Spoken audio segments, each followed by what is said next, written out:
আসসালামু আলাইকুম রহমতুল্লাহি ওবারাকাতু।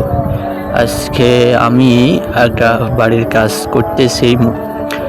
চাদর হচ্ছে আমার বাসা থেকে আজকে চাইল ছিল চুরানোর জন্য, ওগুলা চুরাইলাম। তারপরে ওগুলা আমাকে বলছিল, আমার মা বলছিল ওগুলা ছাদে রোদ দেওয়ার জন্য।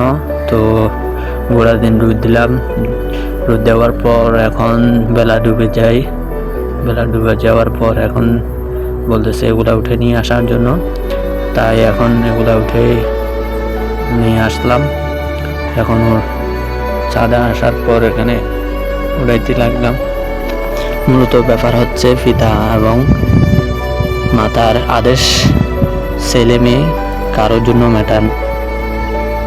ব্যাড রেকর্ড হয় না, কোনো ব্যাড ম্যাটার হয় না। মূলত পিতা মাতার আদেশ মানাই একান্ত কর্তব্য। চাই ছেলে প্রেসিডেন্ট কিংবা জজ ব্যারিস্টার যাই হোক না কেন, সন্তানের কাছে ছেলে খোকাই খোকা।